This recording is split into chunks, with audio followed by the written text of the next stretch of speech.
Special खबरों की शुरुआत लोकसभा चुनाव से जुड़ी बड़ी खबर के साथ। मिशन 24 की तैयारी में जुटी है बीजेपी और इसी महीने जारी हो सकती है पहली लिस्ट। बीजेपी की पहली लिस्ट में हो सकते हैं 160 नाम।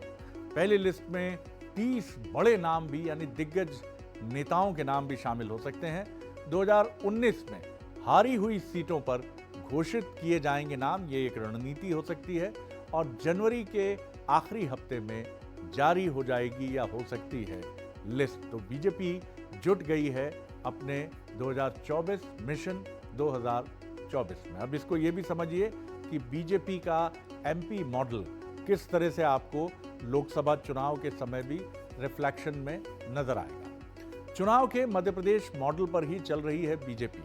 एमपी विधानसभा में बीजेपी ने कई प्रयोग किए, अब लोकसभा में भी उन्हीं तौर तरीकों को बीजेपी आजमाएगी। एमपी में 3 महीने पहले जारी हुई थी पहली लिस्ट, उसका बड़ा फायदा माना गया। पहली लिस्ट की 29 में से 26 सीटें जीती थी बीजेपी।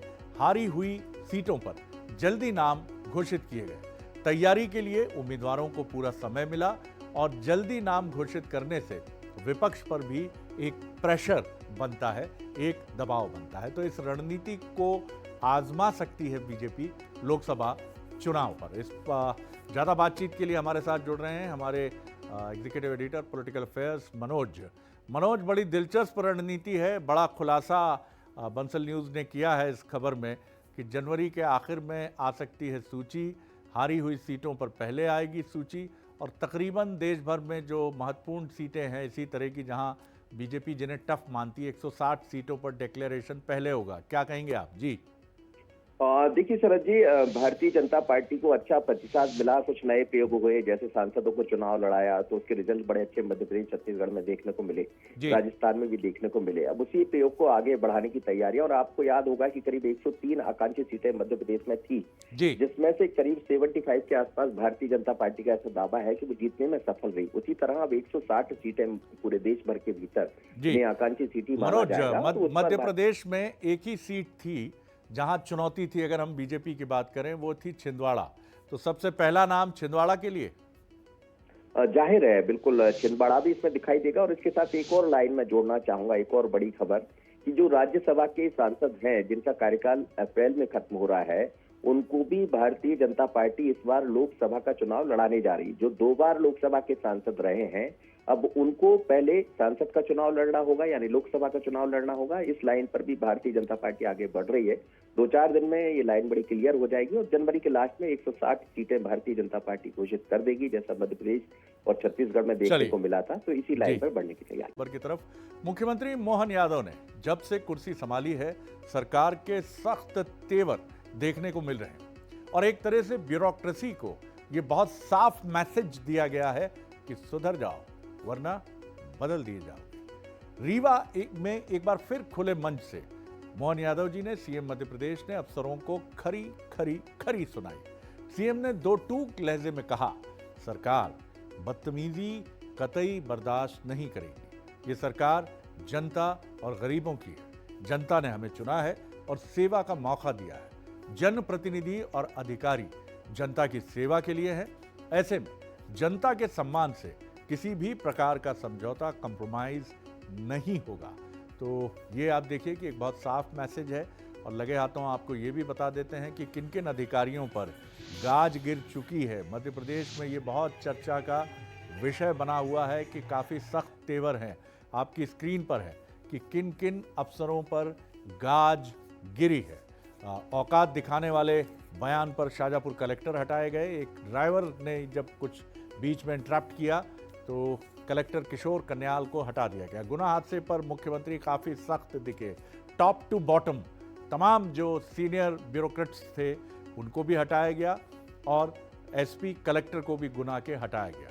तो ये काफ़ी महत्वपूर्ण बात है। आरटीओ सहित 2 अधिकारी सस्पेंड हुए हैं इस मामले में। तो लगातार मुख्यमंत्री की अगर हम बात करें, अब मोहन यादव जी ने पहले क्या कहा रीवा में, इसको भी सुन लेते हैं कि क्या किस तरह से उन्होंने अपने तेवर ये बताए हैं कि किसी भी किस्म की ढिलाई और ख़ासतौर से मिसबिहेव, बदतमीजी बर्दाश्त नहीं होगी। देख लीजिए। जनता का भी मान सम्मान के मामले में कोई भी प्रशासन का अधिकारी बदतमीजी करेगा, हमारी सरकार बर्दाश्त नहीं करेगी किसी कीमत पर। वो कितना भी बड़ा अधिकारी क्यों न हो, सरकार का मतलब जनता की सरकार है, गरीबों की सरकार है, जनता के बीच से चुन के आते हैं, तो जनता का सम्मान करना हमारा भी दायित्व है और अधिकारियों का भी दायित्व है। इस मामले में कोई कॉम्प्रोमाइज नहीं किया जाएगा।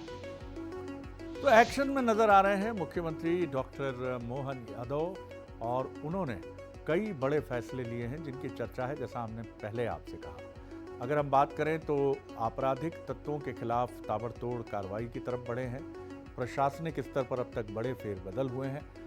13 दिसंबर को उन्होंने मुख्यमंत्री पद की शपथ ली थी और 23 दिन में ही 7 बड़े एक्शन, बड़े कदम उन्होंने लिए हैं, जिनको हम आपको बता रहे हैं कि 23 दिन में किस तरह से नायक के एक कल्चर में, एक स्वरूप में, एक बड़ी चर्चित फिल्म है जिसका जब भी जिक्र होता है, कोई मुख्यमंत्री जब भी इस तरह के लाउड एक्शन लेता है तो हमें याद आ जाती है वो फिल्म जिसका नाम था नायक। लाउड स्पीकर, डीजे तेज बजाने पर रोक, खुले में मांस, अंडा, मछली बेचने पर सख्ती, अपराधियों पर बुलडोजर से कार्रवाई, गुना हद जो हादसा हुआ था एक्सीडेंट, आरटीओ सीएमओ पर गाजगिरी, शाजापुर कलेक्टर किशोर कन्याल पर एक्शन, जिन्होंने कहा था एक ड्राइवर से कि तुम्हारी औकात क्या है, लापरवाही पर जबलपुर कलेक्टर सौरभ कुमार को हटाया।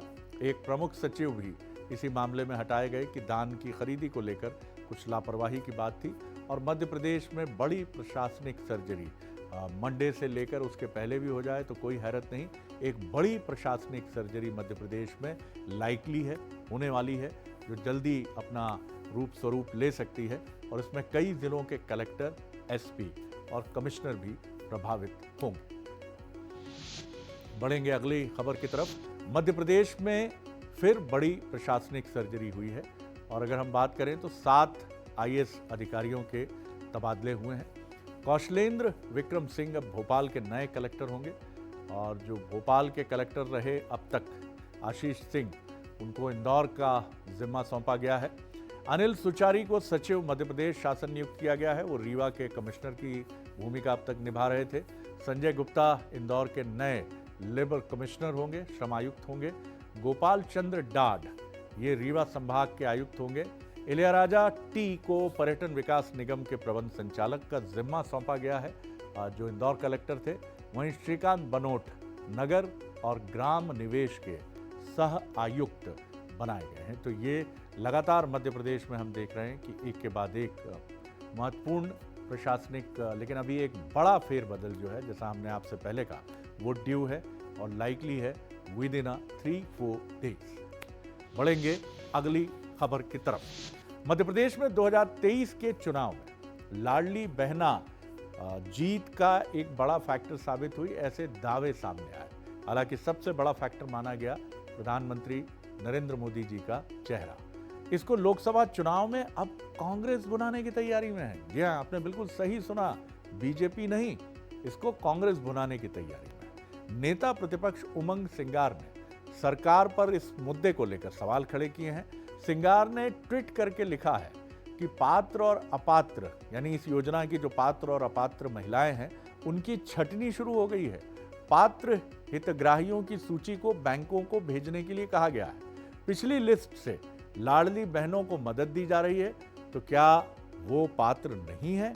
महिला और बाल विकास आयुक्त के आदेश को लेकर बीजेपी ने भी अपना पक्ष रखा है और जो कमिश्नर हैं इस विभाग के आशीष अग्रवाल, उनका कहना है, उधर उन्होंने भी अपनी बात कही है। लेकिन बीजेपी के जो स्पोक्स पर्सन हैं, बीजेपी के जो युवा नेता हैं और मीडिया संवाद प्रमुख हैं मध्य प्रदेश के, आशीष अग्रवाल का कहना है कि उमंग सिंगार जी को सरकारी भाषा की कोई समझ ही नहीं है।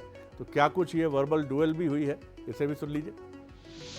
देखिए, या तो उमंग सिंगार जी की ये भ्रम फैलाने की फितरत कहूं या उसकी अज्ञानता कहूं कि जो उन्होंने सरकारी पत्र की भाषा को भी नहीं समझा। वो पूर्व मुख्यमंत्री और इतने वरिष्ठ राजनेता हैं। पात्र अपात्र ये सिर्फ सरकारी भाषा है जो दिशा निर्देशों के तौर पे दी गई है। ग्राही यथावत रहेंगे और सबको पैसा मिलेगा। इसलिए कांग्रेस जो झूठ की फैक्ट्री चालू कर चुकी है उसको बंद करे और उमंग सिंगार जी कम से कम उसको लीड ना करें। इसका उत्तर आपको लेना चाहिए मामा के घर से। हमने तब भी कहा था कि 18 सालों तक जिस तत्कालीन कुशासन ने हमारी बहनों के साथ अत्याचार करवाए, उनके खिलाफ हो रहे अत्याचारों को देखा, अपराधियों की मदद की और चुनाव के 4 माह पहले उन्होंने बहनों की याद महज इसलिए की कि उन्हें वोट चाहिए थे। तब भी हमने आशंका जाहिर की थी कि यह योजना सिर्फ चुनाव तक सीमित रहेगी। तो देखिए, मध्य प्रदेश में लाडली बहनों की संख्या की बात करें तो ये 1.32 करोड़ है, यानी 1.32 करोड़ है। 5 मार्च 2023 को हुई थी लाडली बहना योजना की शुरुआत। हम आपको बता रहे हैं ये फिगर्स, ये आंकड़े हम आपको दिखा रहे हैं कि 1.32 करोड़ लाडली बहनों की संख्या है, आपकी स्क्रीन पर है। और 5 मार्च 2023 को इस योजना की शुरुआत हुई थी।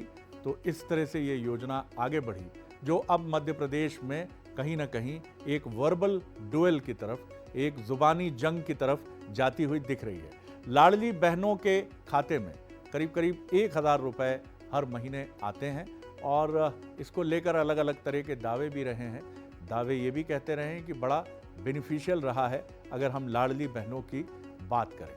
तो ये योजना ऐसा लगता है कि चुनाव के बाद भी चर्चा का विषय बनेगी। जैसा आपने देखा है, हम लगातार आपको आंकड़े दिखा रहे हैं स्क्रीन पर। इस योजना के बारे में पूरा वो डिटेल जो जानना बहुत ज़रूरी है, वो तमाम बातें हम आपको बता रहे हैं आपकी स्क्रीन पर। तो ये काफ़ी महत्वपूर्ण है कि लाडली बहना योजना की अगर हम बात करें तो ये योजना अब मध्य प्रदेश में फिर चर्चा का विषय बनती दिख रही है।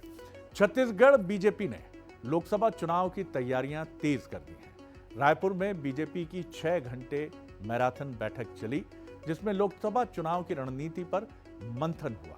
अगले कुछ ही दिनों में बीजेपी संभाग, जिला और ब्लॉक स्तर पर अभियान चलाने जा रही है, जिसके जरिए केंद्र की योजनाओं को जनता तक पहुंचाने की कोशिश की जाएगी। बैठक को लेकर हमारे संवाददाता टिकेश वर्मा ने प्रदेश अध्यक्ष किरण सिंह देव से खास बातचीत की। रूबरू होइए इस खास बातचीत से। सर, किरण सिंह देव जी, उनसे बातचीत करते हैं। सर, बैठक खत्म हुई है, क्या कुछ चर्चा हुआ?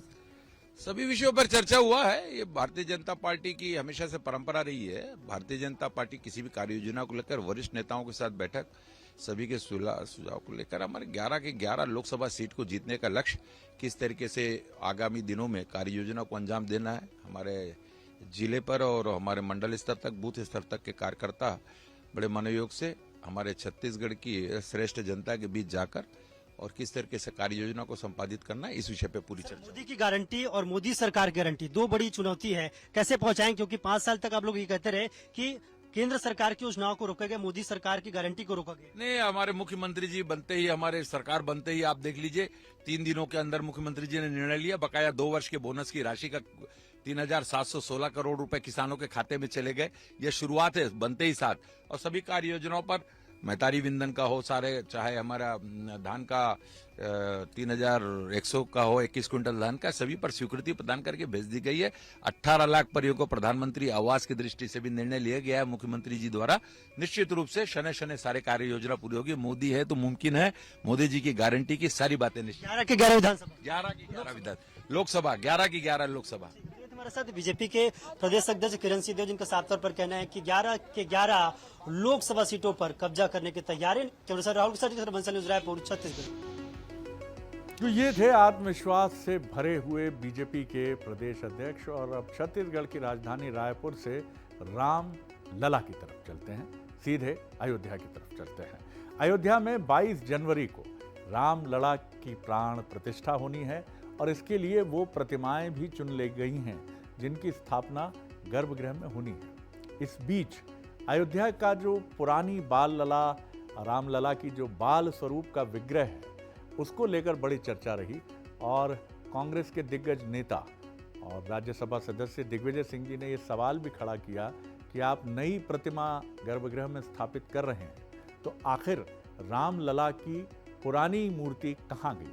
ये भी तो आपको बताना चाहिए कि रामलला की पुरानी मूर्ति कहाँ गई है, उसका क्या स्वरूप हो रहा है। तो रामलला की नई पुरानी मूर्तियों पर विवाद के बीच मुख्य पुजारी सत्येंद्र दास जी का कहना है कि पुरानी जो प्रभु श्री राम की बाल स्वरूप की जो मूर्ति है, जिसको विग्रह भी कहते हैं, उसकी स्थापना भी गर्भगृह में ही की जाएगी। इधर बीजेपी नेता भी ये दावा कर रहे हैं कि मूर्ति गर्भगृह में ही रहेगी। सबसे पहले सुनिए कि मुख्य पुजारी जो हैं अयोध्या के रामलला मंदिर के, पहले बीजेपी की हम बाइट सुनते हैं, फिर उसके बाद हम सत्येंद्र दास जी जो हैं उनकी बाइट भी सुनने की कोशिश करेंगे। लेकिन सबसे पहले सुनिए बीजेपी ने क्या कुछ इस पर कहा है, वो हम सुनते हैं।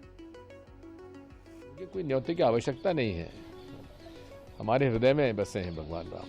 पहली बात तो यह है कि जिस रामलला की लड़ाई पर, मूर्ति पर सारा झगड़ा हुआ, वो मूर्ति कहाँ है? वो मूर्ति स्थापित क्यों नहीं हुई? नई मूर्ति कहाँ से आ रही है? वो रामलला की मूर्ति जिस पर कि सारा झगड़ा हुआ, वो कहाँ है? इस पर हम लोग उनसे पूछना चाहते हैं कि नई मूर्ति की आवश्यकता क्या पड़ी। यही मूल चरित्र और स्वरूप कांग्रेसियों का है कि जो एक दिव्य और भव्य राम मंदिर बन रहा है, उसमें अड़चन कैसे डाली जाए, उसमें षड्यंत्र कैसे रचा जाए, उसमें अड़ंगे कैसे लगाए जाए, यही कांग्रेसी करते दिख रहे हैं। इसीलिए पुराने समय में जिस तरीके से साधु संतों के यज्ञ में राक्षस विघ्न डालते थे, यही आज स्वरूप कांग्रेसियों का। तो ये कांग्रेस और बीजेपी के बीच की जंग है। लेकिन बंसल न्यूज़ ने भी जब इस विषय पर एक दिन पहले बात की, जो इस पूरे मामले में प्रबंध कमेटी है, उसके एक सीनियर सदस्य हैं, उनसे जब हमारी बात हुई तो बंसल न्यूज़ से उन्होंने भी कहा कि कोई भी इसमें डिस्प्यूट या विवाद का प्रश्न ही नहीं उठता है। जो पुरानी मूर्ति है, वो पुरानी मूर्ति, पुराना विग्रह बाल स्वरूप का, वो गर्भगृह में ही स्थापित किया जाएगा। चूँकि उसका स्वरूप अत्यंत संक्षिप्त है और गर्भगृह से काफ़ी दूरी से श्रद्धालु दर्शन करेंगे, इसलिए प्रभु श्री राम दरबार यानी प्रभु श्री राम, माता सीता और लक्ष्मण जी की बड़ी मूर्तियां, प्रतिमाएं गर्भगृह में स्थापित की जाएंगी, क्योंकि विग्रह नीचे छोटे स्वरूप में रहेगा। ऐसा राम जन्मभूमि न्यास प्रबंध समिति जो गठित हुई है, उसके एक सीनियर सदस्य जो हैं, उन्होंने नाम न जाहिर करने की शर्त पर बंसल न्यूज़ से चर्चा में कहा। सीधे हमारे साथ जुड़ रहे हैं अयोध्या से हमारे सीनियर कॉरेस्पॉन्डेंट आलोक राय। आलोक, कुछ समय पहले, एक दिन पहले ही जब हमारी बातचीत बंसल न्यूज़ की हुई थी राम जन्मभूमि न्यास प्रबंध समिति के एक वरिष्ठ सदस्य से, तो उन्होंने हमसे स्पष्ट कहा कि इसमें विवाद की बात ही नहीं है। पुराना जो विग्रह है बाल स्वरूप का, चूँकि वो छोटे स्वरूप में है और बहुत दूर से देखकर श्रद्धालु संतुष्ट शायद ना हो, इसलिए राम दरबार की भी 3 मूर्तियां वहां स्थापित की जा रही हैं। आपने बात की है मुख्य पुजारी राघवेंद्र दास जी से, आचार्य राघवेंद्र दास जी से। जी, इस पर क्या अपडेट है आपके पास? जी बिल्कुल शरद जी, जिस तरह से दिग्विजय सिंह ने सवाल उठाया था कि जो मूर्ति मिली थी उसका क्या हुआ, जिसके लिए झगड़ा हुआ था, तो उस पर हमने जब बात की जो मुख्य पुजारी हैं रामलला के आचार्य सत्येंद्र दास जी, तो जैसा कि कल वो बंसल न्यूज़ पर लाइव भी थे आपके साथ, तो उन्होंने भी कहा था और आज भी उनका यही कहना था कि जो है वो मूर्ति ससम्मान जो है गर्भगृह में स्थापित की जाएगी। साथ ही साथ जो है जो मूर्तियां मिली थी खुदाई के दौरान भी, वो सब भी स्थापित की जाएंगी, सबकी पूजा होगी, उसमें कहीं कोई दो राय नहीं है। बड़ी मूर्ति यानी कि जो नई मूर्ति का चयन किया गया वो सिर्फ इसलिए लगाई जा रही है ताकि जो श्रद्धालु दर्शन करेंगे रामलला के जो मंदिर में, वो दूर से करेंगे तो उन्हें जो है दर्शन मिल सके, क्योंकि वो मूर्तियां छोटी हैं, ये मूर्ति का जो आकार थोड़ा बड़ा है। और एक राम मंदिर जो ट्रस्ट है उसके एक ट्रस्टी हैं, हालांकि उन्होंने कुछ कारणों का हवाला देते हुए अपना नाम न बताने के लिए कहा, लेकिन उनका भी साफ साफ ये कहना था कि वो मूर्तियां भी जो है गर्भगृह में नए मंदिर के स्थापित की जाएंगी और उसमें कोई दुविधा नहीं है, ये सवाल ही नहीं उठता है। साथ ही साथ जो विश्व हिंदू परिषद के कार्यकारी अंतर्राष्ट्रीय अध्यक्ष हैं आलोक कुमार, उनका भी एक बयान सामने आया है। एक कार्यक्रम में उन्होंने कहा कि अगर दिग्विजय सिंह को कोई समस्या थी, इस तरह का कोई सवाल पूछना था तो सीधे मुझसे पूछ लेते, इस तरह की बात कहने की कोई जरूरत ही नहीं थी। उनका साफ साफ कहना है कि जो खुदाई में मूर्तियां मिली थी, साथ ही साथ जो रामलला की तमाम पूजा भी मूर्तियां वर्तमान वहां में चल स्थापित रही की है। जाएंगी। जी, बहुत बहुत शुक्रिया करूंगा आलोक, आपने एक बहुत बड़ी जो स्पष्टता है उसकी तरफ साफ इशारा कर दिया है। बढ़ेंगे अगली खबर की तरफ। बॉलीवुड की सबसे टॉप एक्टर्स मानी जाने वाली दीपिका पादुकोण का 38वां जन्मदिन है। दीपिका का जन्म 5 जनवरी 1986 को कोपेनहेगन, डेनमार्क में हुआ। पिता प्रकाश पादुकोण भारत के मशहूर बैडमिंटन प्लेयर हैं रहे, जबकि उनकी मां उज्ज्वला एक ट्रैवल एजेंट रहीं, उसका काम संभालती रहीं। दीपिका महज 1 साल की थी जब उनका परिवार डेनमार्क से भारत आकर यहाँ का निवासी हो गया। दीपिका के फिल्मी करियर को 16 साल हो चुके हैं। कंट्रोवर्सी से कई बार घिरती हैं ये एक्ट्रेस। आज बॉलीवुड की सबसे चमकता सितारा हैं, जो खुलेआम ये भी कहती हैं कि हाँ, एक समय था जब मैं गहरे डिप्रेशन में थी। ये कहने वाले लोग बहुत कम हैं। दीपिका लीक छोड़कर चलती हैं। दीपिका की फिल्म पद्मावत को लेकर बड़ा बवाल हुआ तो कभी उनके भगवा बिकिनी वाले नृत्य पर जो एक फिल्म में था उस पर सवाल उठे। कभी बचपन में लेवाइस की एक जीन्स खरीदने का सपना देखने वाली दीपिका आज उसी कंपनी की ब्रांड एम्बेसडर हैं। 16 साल के एक्टिंग करियर में 39 फिल्मों और कई अवार्ड्स, बड़े अवार्ड्स अपने नाम वो कर चुकी हैं।